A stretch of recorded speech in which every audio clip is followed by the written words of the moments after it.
Niat mencari kerja malah berujung divonis hukum mati. Mary Jane Veloso, seorang gadis asal Filipina yang berusaha mencari nafkah sebagai tenaga kerja wanita. Mary Jane lahir di kota Cabanatuan, Filipina pada 10 Januari 1985.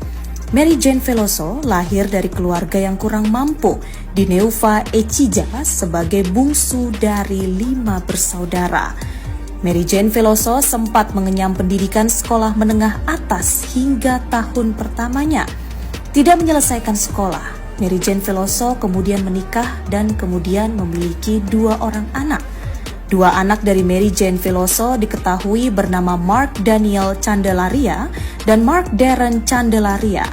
Pernikahannya tidak berlangsung lama hingga akhirnya Mary Jane Veloso dan suaminya bercerai. Menurut pengacaranya di Indonesia yaitu Agus Salim, Mary Jane Veloso pernah bekerja di Dubai sebagai asisten rumah tangga. Namun Mary Jane Veloso kembali ke Manila sebelum kontrak 2 tahunnya berakhir karena hampir menjadi korban pelecehan seksual. Hingga akhirnya Mary Jane didekati oleh Christina Tintin Sergio dan dijanjikan pekerjaan sebagai pekerja rumah tangga di Malaysia. Namun saat itu Mary Jane direkrut secara ilegal. Hingga saat tiba di Malaysia, Tintin pun memberitahukannya bahwa pekerjaan yang diharapkan sudah tidak tersedia lagi. Namun ia kembali diiming-imingi pekerjaan di tempat lain. Tintin pun mengirimnya ke Indonesia yang diduga untuk liburan 7 hari sebelum dikembalikan ke Malaysia untuk bekerja. Namun takdir bernasib tidak baik bagi Mary Jane.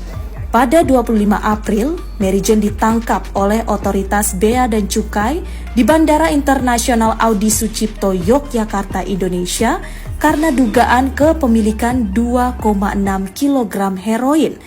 Ia pun harus mendekam di penjara hingga pada 11 Mei 2010, adik Mary Jane yang bernama Darling menerima pesan dari sang kakak yang bertuliskan amanat untuk merawat anak-anaknya. Dan keesokan harinya pada 12 Mei 2010, Darling menerima pesan dari Mary Jane yang membuat keluarganya akhirnya menghubunginya. Ia pun mengatakan bahwa ia sedang berada di penjara. Setelah mendengar kisah dari Mary Jane, keluarganya pun pergi ke rumah Tintin yang berada di Talavera. Setelah mendengar cerita keluarga dari Mary Jane, Tintin pun membalas dengan kata-kata, "Diam, jangan beritahu siapapun dan jangan dekati media." Tintin pun diduga memberitahu bahwa mereka tidak boleh diam, maka Mary Jane dan anggota keluarganya akan berada dalam bahaya besar. Tintin pun mengaku bahwa ia adalah anggota sindikat narkoba internasional. Berbagai macam cara dilakukan oleh keluarga untuk bisa membebaskan orang terkasihnya dari penjara. Hingga pada Agustus 2010, keluarga Mary Jane memutuskan untuk pergi ke Manila. Mereka mendatangi Departemen Luar Negeri untuk melaporkan kasus Mary Jane. Mereka bertemu petugas kasus Patricia Mokom yang berjanji akan membantu mereka dan juga membantu Mary Jane. Sejak itu, keluarga tersebut kembali ke DFA Manila untuk meminta kabar terkini mengenai kasus Mary Jane. Mereka juga meminta bantuan wali kota dan juga gubernur, serta Biro Investigasi Nasional, polisi, dan pihak berwenang di kota Cabanatuan. Mereka diberitahu oleh NBA bahwa mereka tidak dapat mengajukan pengaduan apapun terhadap Tintin karena kurangnya bukti. Pada 4 Oktober 2010, Jaksa Penuntut Umum Indonesia yaitu Sri Anggraini menyampaikan di Pengadilan Negeri Sleman untuk rekomendasi hukum penjara seumur hidup sebagai hukuman atas pelanggaran yang dilakukan Mary Jane. 25 Oktober, keluarga Mary Jane menerima telepon darinya untuk mengucapkan selamat ulang tahun kepada putranya. Sejak itu, mereka dapat berkomunikasi secara rutin dengan Mary Jane melalui telepon. Mereka menyuruh Mary Jane untuk menulis sebuah pernyataan tertulis dan mengirimkannya melalui pos untuk merinci peristiwa yang menyebabkan penangkapannya. untuk digunakan dalam pengaduan yang ingin mereka ajukan ke Badan Pemberantasan Narkoba Filipina terhadap Tintin. Pada 27 Oktober 2010, Kedutaan Besar Filipina merekomendasikan untuk menyewa pengacara swasta untuk Mary Jane untuk melalui tahap banding, sehingga kantor Wakil Menteri Urusan Pekerja Migran mengizinkan pencairan dana sebesar $5.000 dari dana bantuan hukum untuk menyewa jasa Rudianto dan kantor hukum rekan.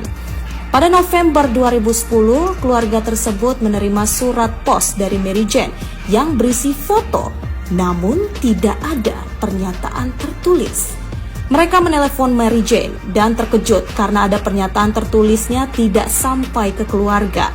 Ia mengatakan ia akan segera mengirimkan pernyataan tertulisnya ulang kepada mereka. Dan pada Desember 2010, keluarga tersebut menerima surat pos lagi dari Mary Jane. Lagi-lagi berisi foto dan bandana dari seorang pendeta, namun masih belum ada pernyataan tertulis. Mereka segera melaporkan hal ini kepada Mary Jane yang mengkonfirmasi bahwa ia mengirimkan pernyataan tertulisnya beserta isi surat lainnya. Pada 2011, keluarga tersebut melaporkan hilangnya isi surat Mary Jane kepada Joseph Latif dari PDIA. Pada 10 Februari 2011, Pengadilan Banding Yogyakarta menguatkan hukuman mati bagi Mary Jane. Dan 21 Februari 2011, pengacara yang disewa Kedutaan Besar Rudianto mengajukan memori banding ke Mahkamah Agung Indonesia atas nama Mary Jane. 22 Februari 2011, Kedutaan Besar Filipina dilaporkan mengajukan banding atas kasus ini ke Mahkamah Agung di Jakarta. Dan pada 31 Mei 2011, Mahkamah Agung menguatkan hukuman mati lagi bagi Mary Jane. 23 Agustus 2011, Presiden Aquino melakukan intervensi setahun setelah Veloso dijatuhi hukuman mati melalui permintaan gerasi kepada Presiden Indonesia yang saat itu adalah Susilo Bambang Yudhoyono yang memberlakukan moratorium eksekusi selama masa jabatannya. Pada 10 Oktober 2011, Duta Besar Filipina untuk Indonesia yaitu Maria Rosario Aguilando, ia meneruskan surat gerasi Aquino tersebut ke Kementerian Luar Negeri Indonesia. Dan 11 Oktober 2012, keluarga Veloso menerima telepon histeris dari Mary Jane. Ia memohon kepada mereka untuk membantunya karena hukumannya telah ditegakkan di sebuah pengadilan. Ia mengatakan kepada mereka bahwa ia akan dieksekusi dalam waktu seminggu. Di hari yang sama, keluarga tersebut pun bergegas ke DFA. Mereka dapat berbicara dengan Patricia yang memberitahu mereka bahwa berita tersebut tidak benar dan DFA belum menerima berita atau laporan apapun dari Indonesia. Keluarga tersebut juga pergi ke PDA dalam upaya lain untuk mengajukan kasus terhadap Tintin. Mereka diberitahu bahwa mereka tidak dapat mengajukan karena kurangnya bukti. Pada 12 Oktober 2015, keluarganya menelepon Mary Jane untuk menceritakan apa yang dikatakan Patricia. Ia sambil menangis menegaskan bahwa apa yang ia katakan kepada mereka adalah benar dan sudah menjadi berita. Mereka menelepon Patricia tetapi ia kembali menyangkal klaim Mary Jane. Beberapa menit kemudian Patricia menelpon mereka kembali dan memberitahu mereka bahwa berita tersebut memanglah benar. Muncul lagi pada April 2013 lalu, Mary Jane menelepon orang tuanya dan memberitahu mereka untuk mengajukan paspor karena teman polisinya yaitu Puri dan Buta serta sesama narapidana telah setuju untuk mensponsori kunjungan mereka ke penjara. 5 Juni 2013, orang tua Mary Jane dan putra tertuanya yaitu Mark Daniel pergi ke Indonesia. Mereka tinggal di sana selama hampir sebulan dan dapat mengunjungi Mary Jane setiap hari selama mereka tinggal. 29 Juni 2013, keluarganya tiba kembali di Manila. Juli 2013, Mary Jane mengirimkan pernyataan tertulis tangannya kepada saudara perempuannya, yaitu Marietes melalui kurir dari LBC. 30 Desember 2014, Presiden Indonesia Joko Widodo mengeluarkan keputusan Presiden nomor 31G tahun 2014 yang menolak permohonan gerasi atas nama Mary Jane. 2015 Januari, keluarga menerima telepon dari Mary Jane.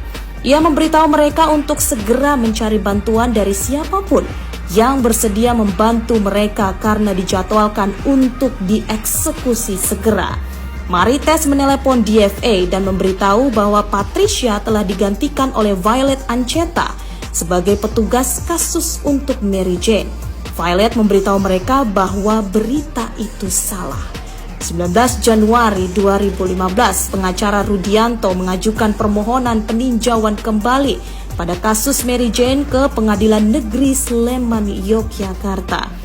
28 Januari 2015, Menteri Luar Negeri Albert Del Rosario menyerahkan surat kepada Menteri Luar Negeri Indonesia, yaitu Retno LP Marsudi, pada retret Menteri Luar Negeri Association of Southeast Asian Nation atau ASEAN di kota Kinabalu untuk meminta pihak berwenang Indonesia untuk memberikan waktu yang semestinya terhadap permohonan peninjauan kembali atas kasus Mary Jane. Pada 9 Februari, Presiden Aquino dilaporkan mengajukan banding atas kasus Mary Jane kepada Presiden Indonesia Joko Widodo selama kunjungan kenegaraan Presiden Indonesia ke Filipina.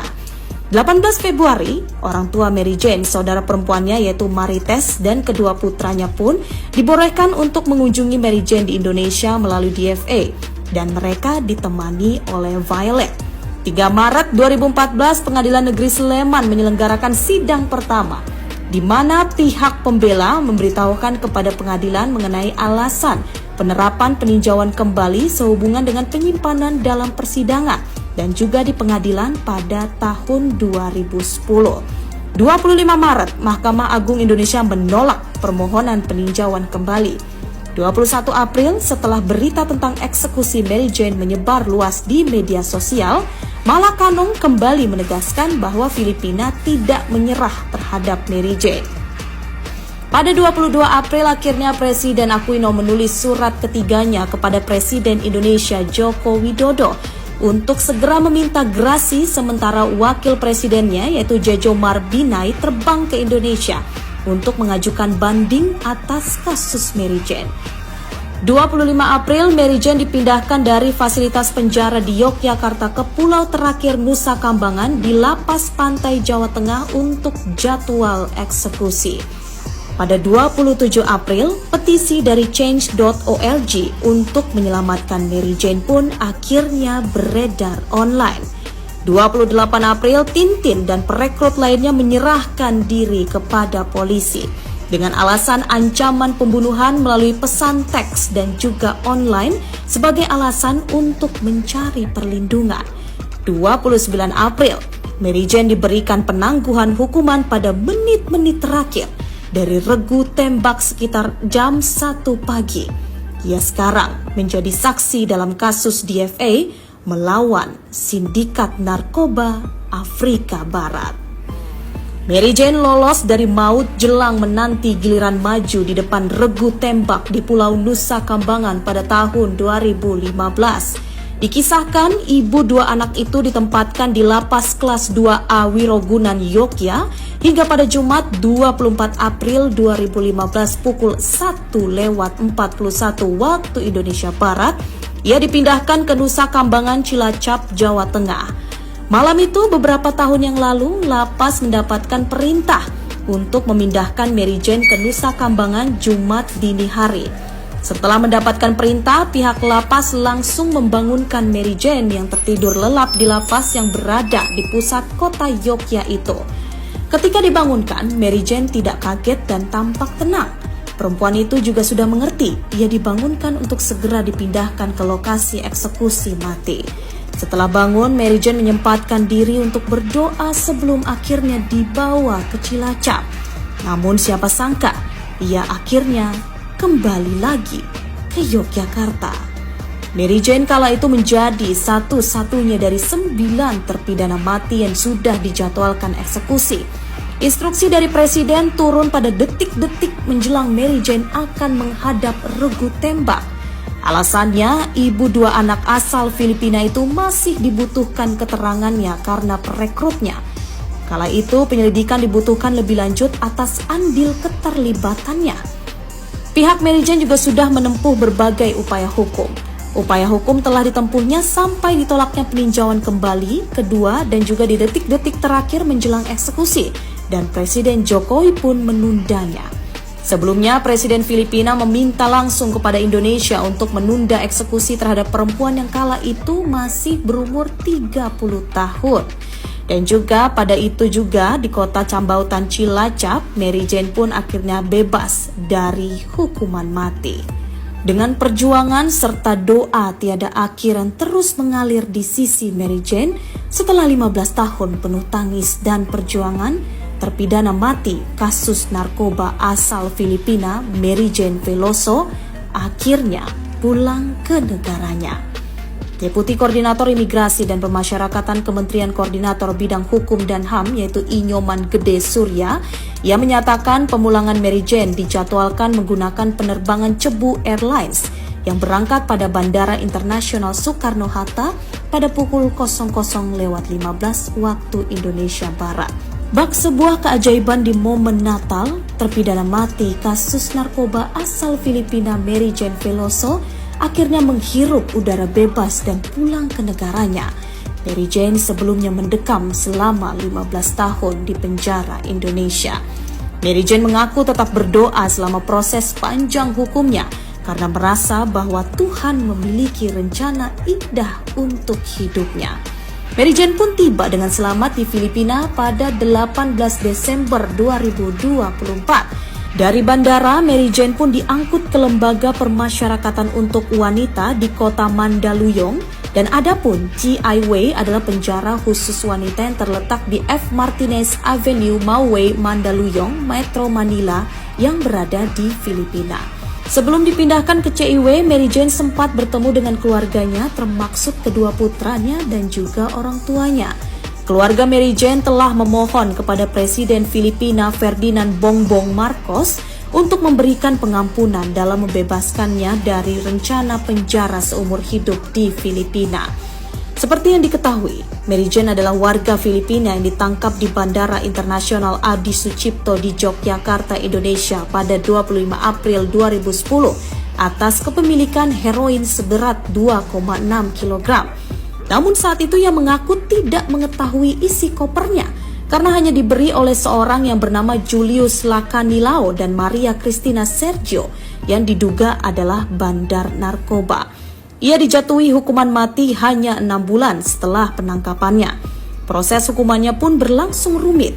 Mary Jane yang saat itu tidak menguasai bahasa Indonesia merasa kesulitan berkomunikasi selama persidangan meski didampingi oleh penerjemah.